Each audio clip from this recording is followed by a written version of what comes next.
လာပါရှင်ဒီနေ့လမ်းကြုံလို့56လမ်းတင်120အနီးမှာရှိတဲ့အကွက်ကလေးတစ်ကွက်နဲ့မိတ်ဆက်ပေးကြလို့ပါရှင်မိတ်ဆက်ပေးမှာတော့ဒီမြေကွက်လေးပဲဖြစ်ပါတယ်ဒီမြေကွက်လေးကဆိုရင်မျက်နှာပွင့်49ပေနောက်ပေ40ရှိပါရဲ့ရှင်ဒေါင်းကွက်လေးဖြစ်ပါတယ်ညမိန်တောင်းပါရှင်ဆော်ရစာတန်းကတော့ကြရန်နဲ့ရမှာပါဟုတ်ကဲ့ဒီမြေကွက်လေးကို31200ကိုညှိနှိုင်းရောင်းချပေးမှာဖြစ်ပါတယ်ခုမြင်နေရတာကတော့56မိန်းလမ်းမကြီးပဲဖြစ်ပါတယ်ခုပြပြပေးသွားတဲ့မြေကွက်လေးကိုစိတ်ဝင်စားရဆိုရင်တော့မန္တလေးအိမ်ချမ်းကြီးဖုန်းနံပါတ်96134949 40နဲ့999ကိုဆက်သွယ်ဆောင်ရွက်နေနိုင်ပါတယ်ရှင်ဟယ်လိုအားလုံးမင်္ဂလာပါရှင်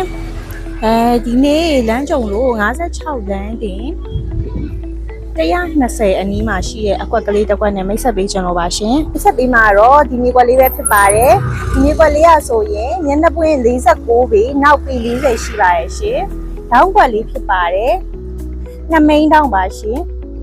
ဆော်ရစာတန်းကတော့ကြရန်နဲ့ရမှာပါဟုတ်ကဲ့ဒီမြေကွက်လေးကို31200ကိုညှိနှိုင်းရောင်းချပေးမှာဖြစ်ပါတယ်ခုမြင်နေရတာကတော့56မိန်းလမ်းမကြီးပဲဖြစ်ပါတယ်